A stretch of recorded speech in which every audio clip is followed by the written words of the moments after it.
Hello, I'm Lillian Maurer, and I'm the founder of Art Speaks. This conversation is our first on IGTV. Please keep your eye out for future talks in the coming months. We are so delighted to present this conversation with two brilliant artists, Manuel Mathieu and Talwst Santiago. I first met Manuel when I visited his studio, and I was so impressed by his studied process and fluid painterly style. Manuel lives and works in Montreal, but was born in Haiti. His country's history and his life experiences are often expressed in his swirling canvases, abstractions with twisted amorphous shapes. He's a graduate of Goldsmiths College in London and has exhibited around the world. Manuel's recent exhibition at the Montreal Museum of Fine Arts and his current show at the Power Plant have been received with great acclaim in both Canada and internationally. Talwst Santiago is a Canadian multidisciplinary artist who creates worlds and narratives to explore questions of genetic ancestry and imagination. I am a great admirer of his intricate dioramas, these meticulous theatrical installations that he creates inside recycled ring boxes. Curtis's paintings possess the colors and energy of his ancestral Trinidad. In 2020, he presented an immersive solo exhibition at the Drawing Center in New York. Now let's listen to Curtis and Manuel talk. Enjoy the conversation. Thank you for having us. How you doing, Curtis? Thank you, Lillian. I'm doing great, Manuel. I'm great. It's good to be with you today. Both sun's shining in both places. Right. Uh-huh. Well, there's a lot I wanna talk about actually. So I'm gonna get right on it. Let's get to it. The thing I wanted to ask you, and I mean we can build on that, is I want to know, how did you encounter art in the first place, and how did it shape who you are today? You know, from the moment you encounter it to who you became today. Well, I'm back with you. Sorry, I think I just cut out for a second there. I have these hourly reminders, so I stay on track in terms of my practice and things I have to do. Otherwise, I will just get lost in the studio, and you know, when the vibe hits and you're just going forever, right? Right, exactly. So that won't happen again because it happens every hour. But to answer your question, the roll of the dice and the luck of the universe is that I was blessed with two older brothers who were 10 and 9 years older than I. One was deeply rooted in music. The other was deeply rooted in performance, theater, and visual arts. Anthony, the eldest. So he would sit down with me and show me. He would show me Rembrandt and Basquiat, and he could draw anything.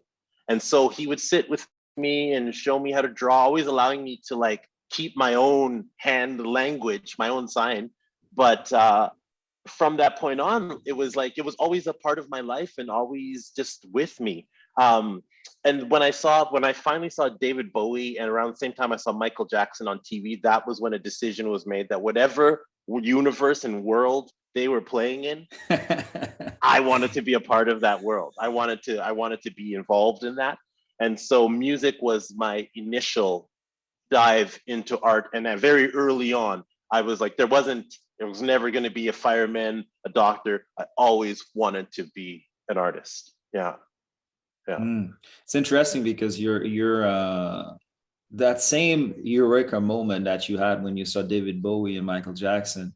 I kind of had it when I discovered art myself, when I was discovering Goya and de Kooning and Mona Atoom and in catalogs, right? How old were you? I was 15.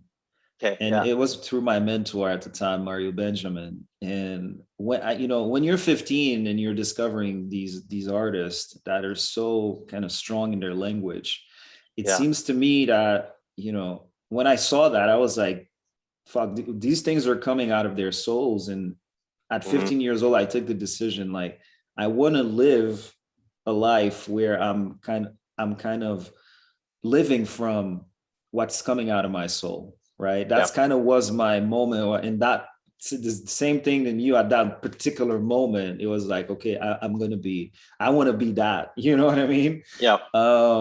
So and I don't know, how did that shape who you are today? I mean, from starting with music and then being a you know, and developing as an artist, how do you think today the choice you took to be an artist turn you into the man that you are today? What how old were you at the actually when I that was quite happened? young because my brother's like, so if Anthony might have been about 15, 16. I'm 5, 6.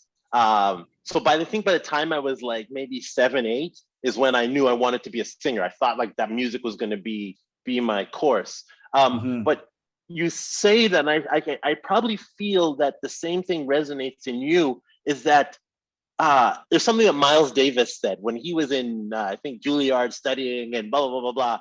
He was like, there's certain things that you're just born with. You know, you can train to understand how oils work, but we're born with that eye and the sensitivity to kind of, when I saw, like, I remember seeing like a ladybug walking on the windowsill and stopping and just feeling emotionally moved Yeah. by the way the light was hitting it, the slow, and you're not necessarily thinking, oh, this is, and then maybe a gesture I can mimic in a painting, but you're just moved by it, right? You're feeling things. Yeah. And that's the thing where it's like some kids are overly sensitive. I remember like just initially being like, oh, he's so sensitive. How is he going to survive in this world? He's so sensitive. He's so sensitive. But that sensitivity that always existed is what then allowed you to, when you see that de Kooning, like, not everybody in the world is going to see a de Kooning and be like, and be touched oh, by it. oh, you know? Yeah. Yeah. You see To see the I'm nuance. happy that you're pointing in that directions of sensibility, because that's also what made me who I am today, in terms of, you know, that sensibility from the get-go shaped the way that I was going to be present in the world, and the way I was feeling the world. And what I think, you know, there's something we don't talk enough about, I think, in the process of trusting that sensibility is the word trust. Because a lot of people encounter that sensibility, but they don't make the jump, right? They don't actually go there and trust their sensibility. And I think it's very important what you said, because that sensibility is tied to our intuition. And this is what defines us to a certain point, our capacity to see the world the way we see it. And luckily, I mean, I think we're in the category of entrusting it and eventually transforming it, right? Because I think we take things and we kind of morph them together, and then they kind of have their own spiritual value to a certain point. So from what I'm getting, it's that decision, or that, you know, it's not even a matter of who you became, but you already had that sensibility, from what I understand. And then it impacts every decision. Everything else, every decision I made from that point when on. I'm in math class and I'm supposed to be, you know, doing the equation, but I'm choosing to draw some silly thing in the corner of the pages, and to have my teacher tell me, oh, you're just a dreamer. You're not, your head is in the clouds. Your head is in the clouds. You won't amount to anything. Oh, that my feeling, God. that hearing that, but then being fortunate, like you had Mario Benjamin, you said, to have these mentors and people come throughout our lives to reaffirm that your head is not to give up. Yeah, your head is actually above the clouds and you're looking at something brighter, you know? Yeah, well said. That's beautifully said. Where did you grow up? I grew up in Sherwood Park, Alberta. Which is we were the world's largest hamlet when I was growing up, which is, I think, bigger than a village, smaller than a town, or something like that. But a community of 70,000 people, and which would impact in ways that at the time you don't know, with a Black population of maybe like 20 people, maybe. And that's like, thinking about my family's friends and their kids, you know.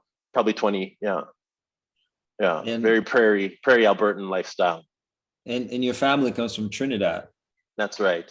Yeah. Okay. Yeah. And how did that contribute into the way you the way you do your work and the way you understand the world, how did that legacy made its way into your work and is perceived also to a certain Okay. point?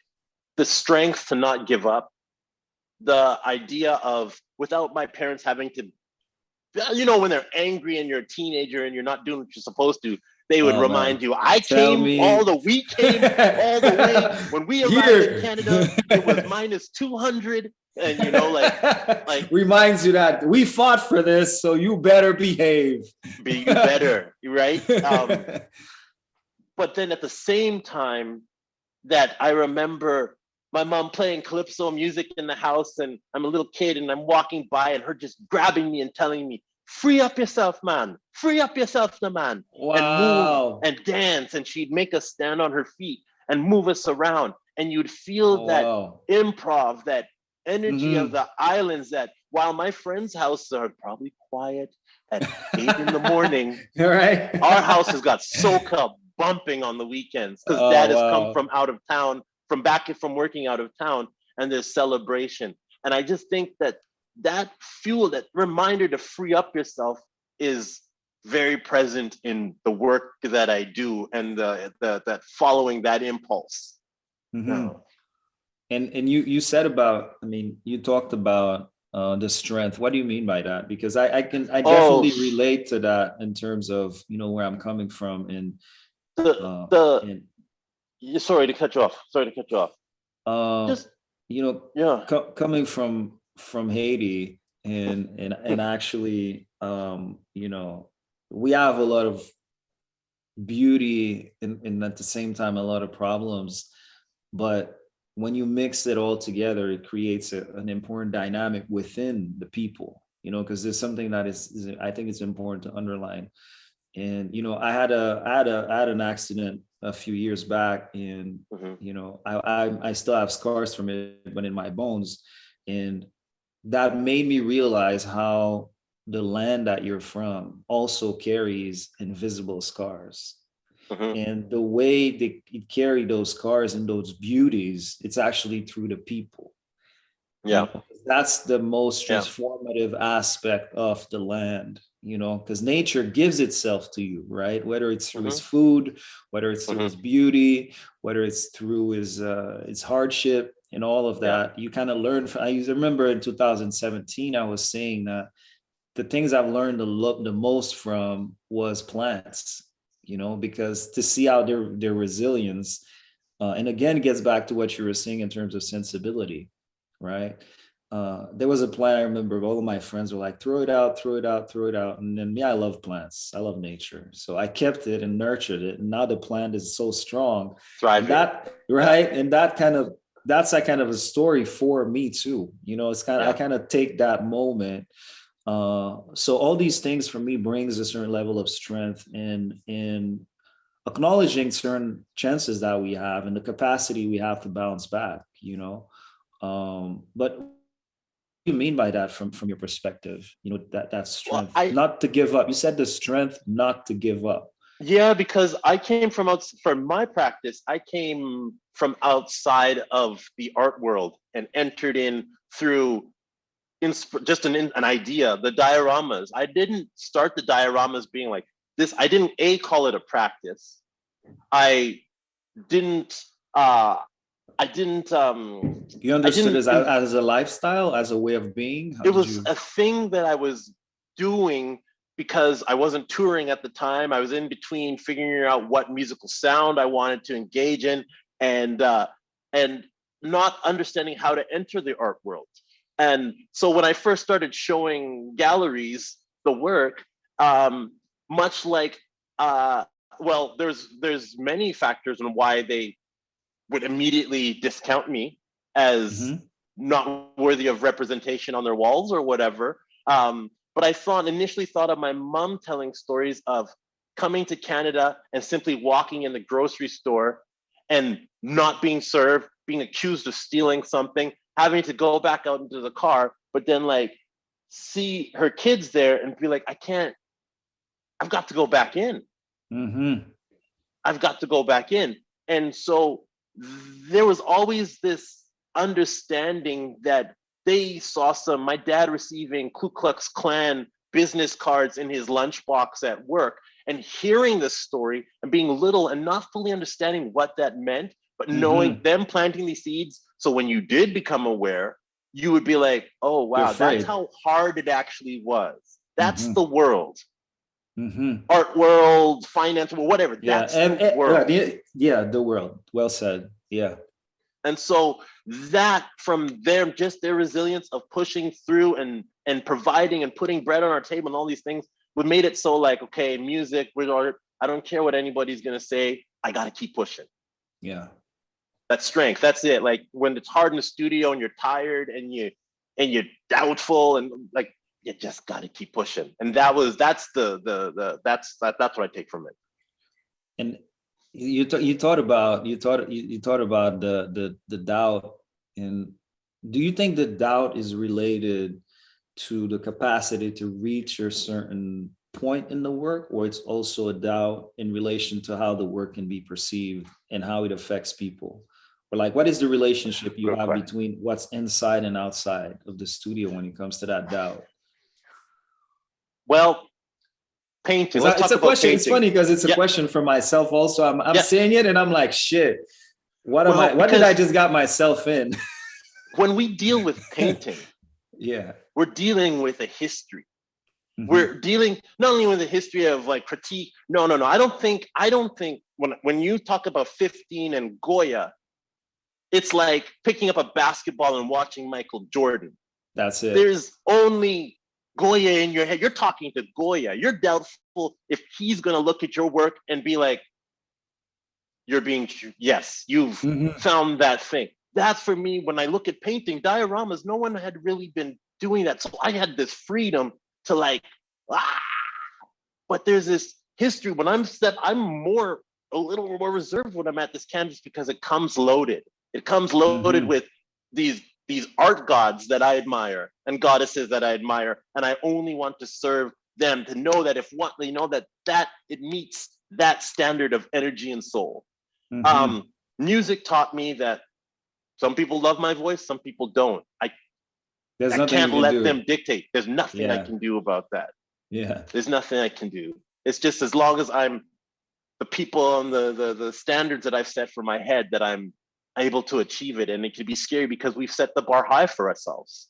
Yeah, definitely. Especially when you started looking at these artists were actually gods, basically. Like they're channeling something that is just kind of like something other. Oh man, it's just it's the only thing I'm kind of eventually hope to touch within my lifetime. You know what I mean? I don't even have to own it. just let me let me touch it a little bit, just kind of, and then I'll go home. Just let me just have a little bit of that, and then and it's thriving. It gives, for me, and when I'm in the studio, when it comes to these moments of doubts, it's all, like you said, it's one of the things that I kind of value a lot, is to be able to reach to touch something. I'm after, and not just touching it in terms of the work, but myself experiencing something, because my work taught me a lot about being patient. It taught me about my humanity. It taught me about, about what it is to be sensitive to certain things. It taught me about patience, It taught me a lot about a lot of things that, I don't think any other work, to quote James Baldwin, he was saying that artists are the only people in society that,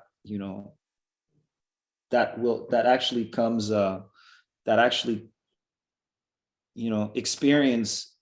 They're actually the only people that can experience what it is to be a human being and come back and tell us actually what it is, the experiences, the highs and lows and the emotions, and then that becomes a catalog for humanity to look at. It's the only people that leaves a trace of what it is to be on this earth.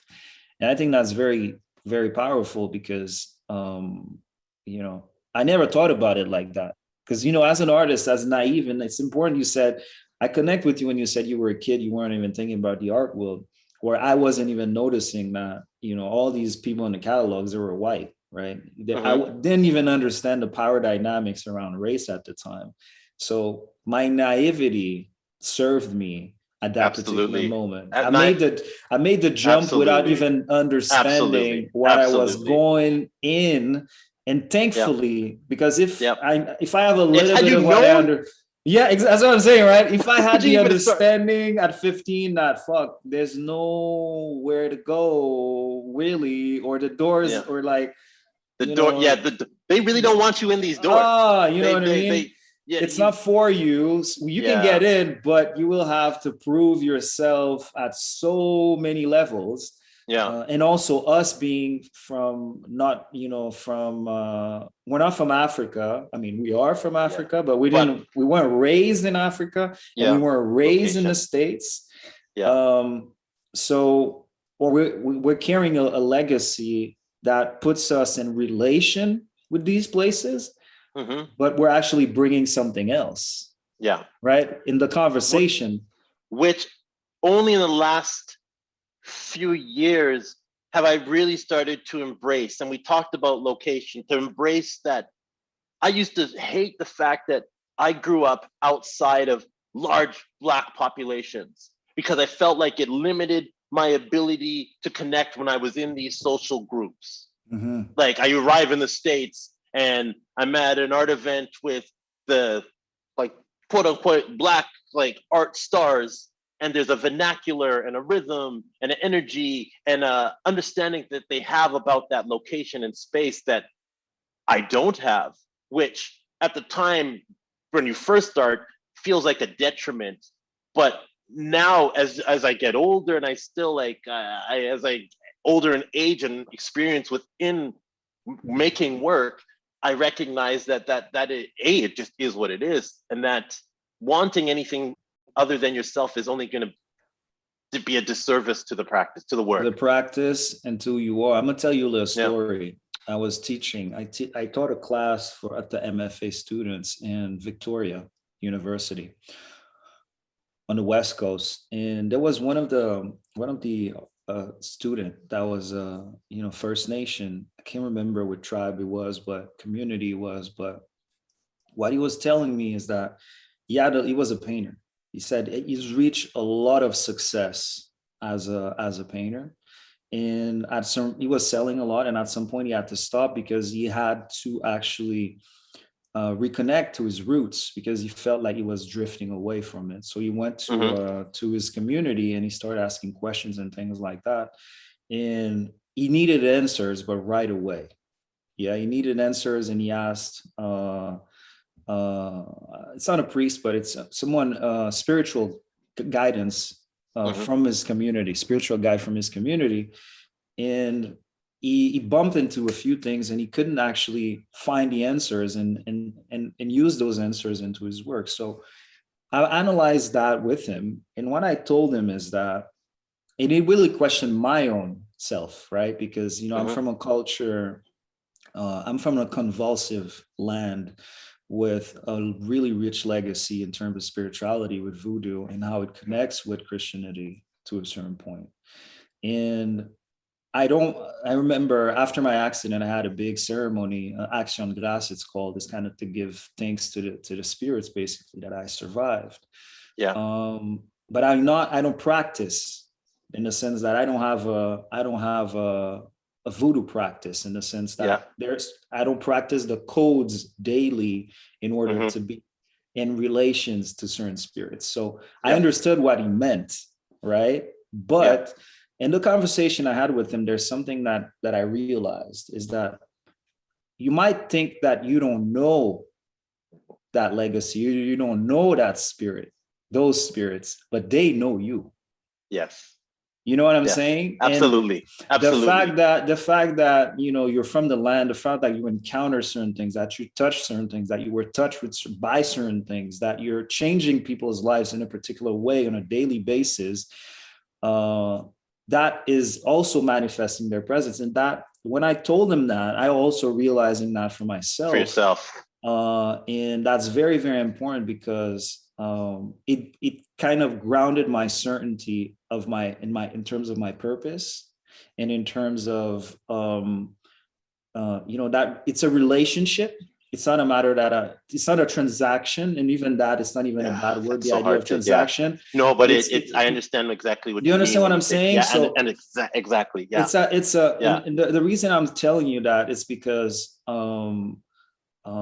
you said about the idea of fitting in into those different big communities. I've went through that, but then like you said, I've also went the other way around, and saying that, okay, what it is that I'm bringing, because with my accident, one of the things that I experienced is the definition of working with urgency, real urgency, and to actually, after the accident, I asked myself, if this was my last show, because I almost died. So if this was my last show, would it be about George Bataille, for example, which is what I was working on at the time? And obviously the answer was no. I don't want to work. If it was my last show, I wouldn't spend my last 3 months working on George Bataille. So I had to ask myself seriously, and I had time at the time because I couldn't really do much. What it is that I can bring into the world that is very singular to my understanding of it and of myself. And that answer, if it's answered honestly, there goes my purpose. There's no question around it. And I'm sure that what I'll bring will be valuable to me and to others, which is very important to me. So I can definitely connect with what you're saying in understanding that legacy also knows about me, also contributing into who I'm becoming, visibly and invisibly, right? Yeah. So it makes me think of one of the first times going to Trinidad as a kid. And I remember in Alberta, I had bad asthma, because we also lived in the Sherwood Park where I lived, was surrounded by refineries, and grass would make me, everything would just, and we stepped off the plane in Trinidad, and I can still remember, and I breathe in, and it felt like my cells just went, my DNA just went. Transformer, Curtis 2.0 just came in. And I remember within like a week or so, my aunt or my grandma being like, boy, why are you talking like a Trini? Like, it just without even, because you're little and you're not, the accent started to just take over me. And it was significant because in Canada, it was about assimilation. It was about in this small town, and my brothers were there 10 years before. So it was like, they used to have to wear 3-piece suits as little kids, bro. Just so people would think Black people are clean and proper and blah, blah, blah. So my parents didn't let us speak with an accent. That wasn't allowed, And so that they know, those ancestors, that it's there, those gods, those rituals, they're embedded. And when you put yourself in the place and you get out of your own way, they claim you. They claim you back. And that idea of transaction. Remember feeling like later in life that I need to turn this on because it's because I wanted to have it a part of my music, or I wanted to have it, and it didn't feel authentic because I wasn't paying homage. I was commodifying. I was trying to, here's that thing right before you leave the airport, you buy it, and now Trinidad, that idea of transaction is very common, in my culture, in the sense that, you ask something to the spirits, you give something.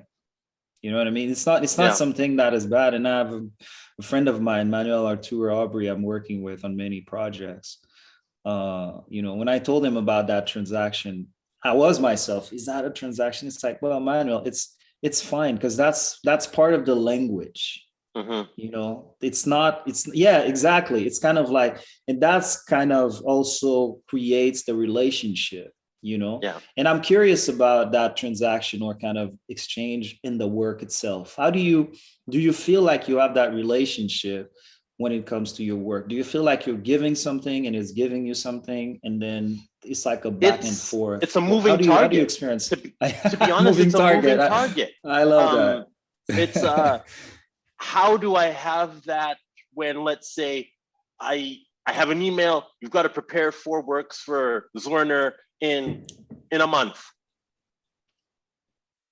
what am I asking? Am I asking the answer like, yo, this helps us all move forward. This helps, like, it's a moving target. And when I am able to get out of my own way, which has always been the case, if I'm live on a stage in front of an audience, I have no problem getting out of my own way and letting what happen happen. If I'm in a recording booth with just someone on the other side of the glass saying, all right, sing your soul out, that switch wasn't easy for me to turn on. And that was, and so I recognized that in music. So with my art, I had to start to build ways to access it in, and I guess authenticity is everything. An authentic Tell me way. about it. And it shows. So, that's the thing. You know, the real ones, patience. They see through the shit. They see through the bullshit. We know that. We live in a world too, though, where a lot of bullshit passes, right? A lot of bullshit passes, but we know it's like really? Your friend, you're at your friend's house. You're at your friend's house, and their mom cooks for you, and their mom and their dad, or they can't cook, and you're like, oh. I feel like we are in a situation and a time where we do a lot of that, and some people can just really, you know, eliminate that bullshit and be like, yeah, that's good, that's not good, and we know ourselves. And so it's like, I think I have to then be patient and think, like, you touched on it when you said something about like, maybe I always say, maybe when I'm 60, God spare life, I'll be sitting back at a canvas or piece of work and being like, you touched it there. You touched it there. Yeah, the long game, the patience, not putting game. So much importance on this Zwirner thing. Like, it's just one blip. It's one blip. And I think it's you know, for me, you know, I talk about consistency in the studio, and people think like, you know, sometimes they think it's too much to talk about consistency. But for me, it's a matter of practicing my gift. You know what I mean? I have to stay with it. Yeah. You know, if I don't stay with it, then, you know, it's going to find another person to kind of share that moment with. You know what I mean? And for me, it's important to kind of keep on scratching, and like you said, to spend time with it. And you know, I think, and like you said, you know, I realized not too long ago, and I was happy and unhappy at the same time about it, is that, you know, the context that we're in, if you get a little bit of success, like you said, people call you and they're like, well, there's this opportunity or this fair or this kind of show or this, you have like a month to kind of produce that thing. You know what I mean? That thing that took you a whole lifetime to, that painting to master, you know, to kind of, exactly. And to be honest with you, I don't think that's the problem. I think the problem is that we, as people who are in that realm and capable of and being in that invisible world, we have the capacity to redo the world, right? We have the capacity to create something that was never seen, never experienced before. And the context is just using that to facilitate particular moments, but very kind of like banal moments. While we could actually, it's like we can fly we can fly a plane, but they're telling us to ride a bike. You know what I mean? And then we're like, well, but you know, we want to expand. We're capable of expanding and of redoing the world. And now, you know, you are just asking us to do works for a fair or for this or for that. It's kind of like, you do it, like you said, it's a moving target, right? Because that show or that opportunity might get you to another thing. And it's all about building on the mass momentum and to keep moving, just like life, forever transforming itself, right? You know, I'm curious to know about, because I'm slowly getting into switching mediums. Mm-hmm. Because, you know, you started with music, and I'm, you know, fascinated by your Infinity series. And, you know, how do you go from one, I don't want to say medium, but one way of thinking to another? And how do you connect these things together in a way that you believe makes sense to the big picture? Because I'm going to close the question. I'm going to say, from what I understand, really good artists, they kind of work on 5 subjects, right? And you have the really, you have the very good ones, you know, the ones that are kind of stand out. They work on like 3. And then you have the real, like the high, the Goyas, the Louise Bourgeois, they spend their lives working on one thing. One thing. Mm-hmm. You know what I mean? They kind of approach it from different angles. So I'm saying that because I want you to take that in consideration when we're talking about touching different mediums. How do you deal with that? Because it's something I'm myself getting used to. I think about the long road, the long journey. Mm-hmm. I'm an artist when I was 2. I am an artist when I'm 80. That all the things that I spend my time doing, if I'm in the studio, that I have hopes that it will all connect. It's hard to know what my story is. I know, okay, I dance around. I love the idea of people dancing and movement and bodies touching and rhythm, music. And in my dioramas, I've always felt that I could, because there's so many subjects in life, I could, within that, I call it the Infinity series, that I could just talk about all the things I want to talk about in that medium, that it won't be limited, that I have faith that they will all make sense in the end. I've been fortunate to have moments like the Drawing Center, or I would say the Drawing Center most of all, when I was able to bring in different bodies of works, video, sculpture, drawing, painting, and step back and be like, I made this thing 5 years ago. I made this thing however many years ago. I made this thing last week. And they all kept touching on the same energy, which for me, I guess, because I don't have classical training, is exploration. I love, like, okay, maybe this stroke might solve it. Maybe it won't. Who knows what it'll do? We got to try it. Yeah, we got to try it.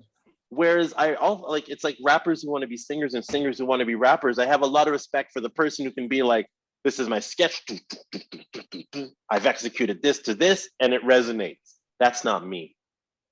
I've made so many dioramas, but my desk still has I'm still just, let's put a puzzle together. And it's just how it's, what I found more, sorry, I'll wrap this up quick, is that. No, man, take your time, because I'm curious. You know what it is? Like, we need teams. We need teams in this thing that we're doing, in this art industry, this world where we have dealers, we have collectors. We need teammates who will understand and encourage, like, yeah, go, like, you just do you. That's how I've been fortunate, where sometimes I've come across collectors and dealers who are like, your essence runs through all of it. So whatever you're going to give me, I'm going to rock with. And that resonates best for me. And that's what makes it possible to be curious, because I have the support of a team that will be like, you just do you. We have faith in what you do. So and it cultivates this idea of trust that we were talking before. You know what I mean? It gives you, it creates a safe space for you to trust yourself. Yeah. And to be able to kind of expand, because you know, a lot of what's happening can try to contain you and tell you this is the easy route. But I think, like you said, to have people around you in a community that is actually trusting you in the process, you know what I mean? Because they trust the vision. It's not about the work, but it's kind of like the work become instrumental, and it becomes a residue of your thoughts. And what they want to kind of get close to, it's the what thinking. You really think. You know what I mean? Really, it's kind of like, exactly. It's kind of like, you say, you talk about puzzling things. It's kind of like, you know, we don't care what's kind of like the elements of the puzzle. We just want you to put it together the way you believe that it works, you know? And it gets to that idea of spiritual value, in the sense that, you know, we're putting things together in a way. It's like I used to say, you go in the woods and you find certain rocks and you put them in a certain order. And that for you has a spiritual value. And that's the work, that's the piece, whatever you, in the art world, it would be, that's the artwork, that's the piece, that's the project, whatever name you want to put it. And in another context, it would be, oh, this is this is a way that a certain energy is kind of like manifesting itself, right? And and I think I think it's important to nurture that invisible side of the work that is connected, the closest part to the artist. You know what I mean? Yeah. Those shortcuts to our souls, I think that makes it really important. What is your relationship with the work that makes you think that that energy you're putting into that spiritual value you're creating is actually a wish, and a wish to who or into what? To be understood, to feel connect, not only to be understood, but to be a part of, to Something. to not have someone come and stand. A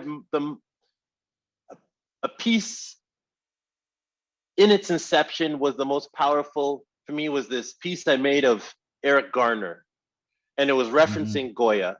And I made it prior to really showing in museums and selling artworks. I made it and I cried because that night, that was seeing that made me.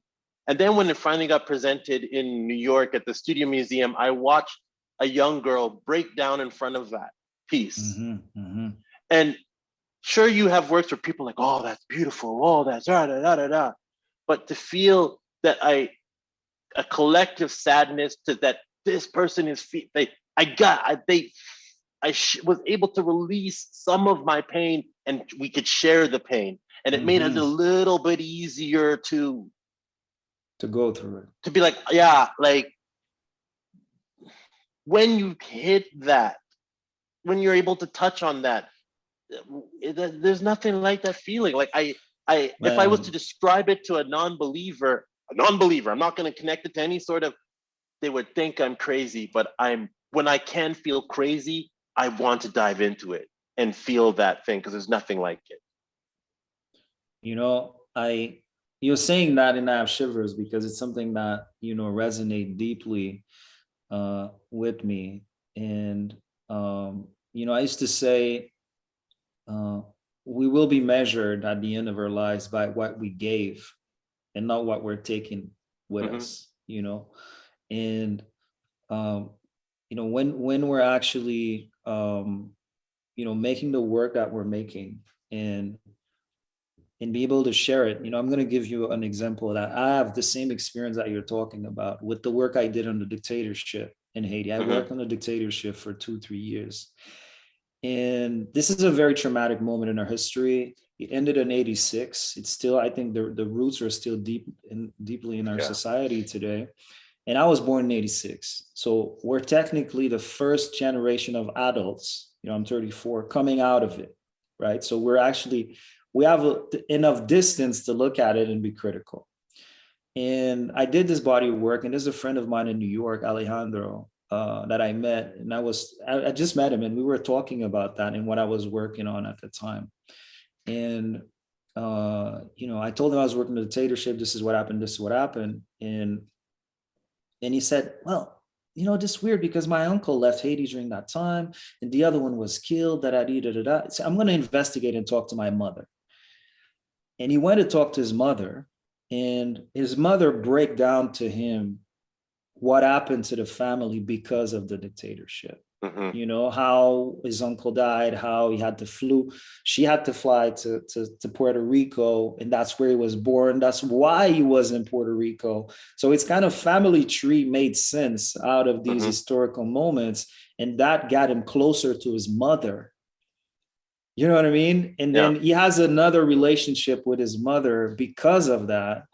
And when he told me that, you know, I was touched because that's exactly why I'm doing what I'm doing, why we're doing what we're doing, you know, and that's something that is very abstract in the sense that it's not about money, it's not about your prices or the auctions or the reputation you have and all of that. There's something that is important to underline as artists, is that moment when what we do is actually altering people when they encounter it. And that's what you said.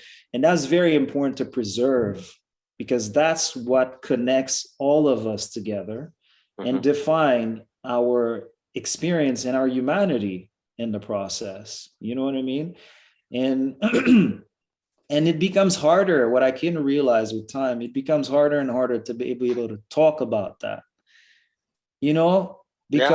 because it's harder to put words on it, because I don't feel like people spend a lot of time doing that part, which is to just being touched by what is going on. And it gets back to that idea of sensibility we talked about. Um, you know, that's for me how I measure my life. It's that capacity for whatever I'm doing to alter people in a direction that connects it with his humanity, and understanding that we are part of that big, That whole chain, that that big whole link. yeah, you know Yeah. what I mean? We're Yeah. part of this big family to a certain point. And you know, yeah, it is I think really important to I mean, for me at least, you know. I have this goal in mind to, because we have to afford our life, we have to pay for, we just have to afford rent. I have to buy diapers. I have this goal that where it's like for this year to have done enough in the making space to buy myself distance, to be able to have time to just make without anything leaving the studio, anything having to go to a fair, Somewhere, yeah. gallery or somewhere. Just, Yeah. I'm really very much craving that. And because, like, again, I'm fortunate that it's one of my studio struggles at this present time, is to make sure that authenticity does not fall to capitalist desire, does Mhm. not, and it's like people, all the sellout, this person changed, this person changed. Well, it's hard not to change when, hey, if you've come from not having a lot of something to then having a lot of something, it's a dance. And I think there's a time of pressure around young artists, artists of Young black color. artist, yeah. Yeah, like, call it what it is, like, say it as it is, to not fall victim to the market and the current thirst and hunger of uh, investment collectors, and that's a whole other conversation, because I'm sure you have collectors that you would gladly sit and have dinner with, because they appreciate that piece of soul they have on their wall. That's And when it. they walk by it, they're like, I couldn't live without this, That's it. That's and it. but you're also at a point of your career now where there's going to be collectors who just want to throw it in a storage facility and be like, That's it. keep Keep it climbing, there. buddy. Yeah. Keep climbing, I totally agree. And it's something like you said, it's a different conversation, but it touches your ethic, it touches your value in terms of, like, what does that mean? I mean, I have certain works that sold that was so close to me, Curtis, man. I can't even tell you, so close to me. I understand 100%. That I understand 100%. I'm either in a state of like anger, of like, I don't want to talk to that, and I don't like the collector, so it's kind of like, I don't even, so I'm mad because he gets to have that work. Yeah. And I'm thinking, on the other hand, how do I get that work back in the future? You know what I mean? I'm kind of like already thinking of, like, if that thing hits the secondary market, I'm first in line. Yeah. And it's tricky because it's something that I've never thought about. I've never thought I would even get to that point. Yeah. But there's certain works that you have a relationship with that work, and you're kind of like, you kind of want to, just to kind of conclude, what I'm trying to say is that, with the little experience I have as a human being and as an artist, I came to realize that, real beauty is hidden, man. It's hidden. It's not something that is under the sun, like that beauty that alters you profoundly. It's not something that you just kind of call and it comes out for you. It's something that, that it's hidden, to all of us, and you need to search for it and go peeling layer after layer to actually touch it. And when you see that ladybug on the windowsill moving in that way, that's that for me, that's a moment, a glimpse of that real beauty. Like even that movie, like the scene that like it still makes me think about it, like American Beauty, where it's just this bag swirling in slow motion.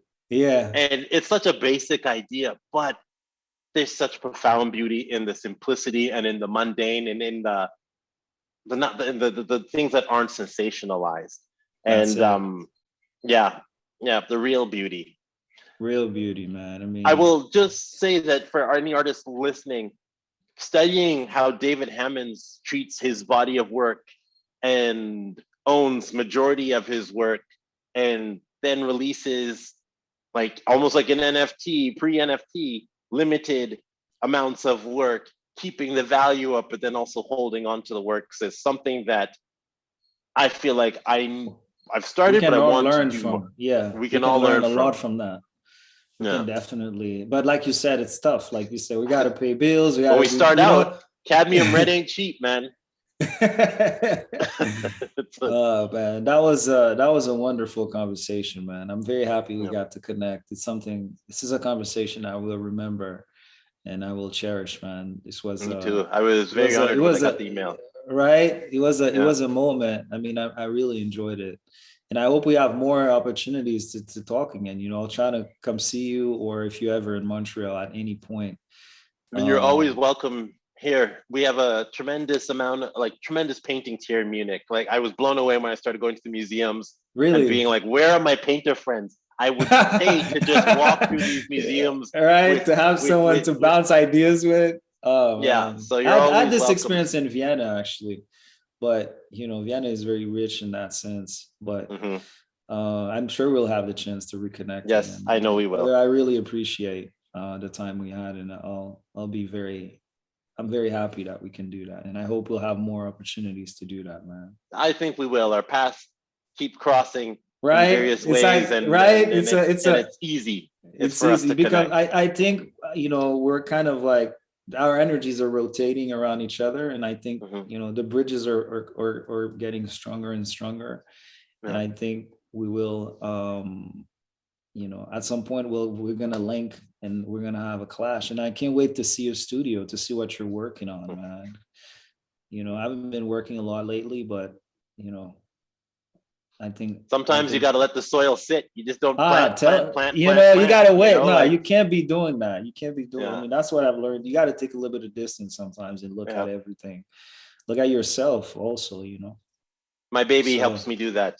I've never had anything in my life that would pull me out of the studio, make me be like, okay, I can't wait to go home. You know, like I've never had anything with that person. Man, you're lucky. That's something that's the ultimate creation, from what I understand. You know, to have another soul coming out of a little bit of you. It's a little bit of me, but it's his. He's his own. Everything. He has his own universe and own history and trajectory and future. It's been a pleasure, man. And we will. Really, I hope I'll meet your son soon, though. I hope so too. Take care of yourself, Curtis, man. It was good. You too. Yeah. Blessings, brother. Cheers. Yeah.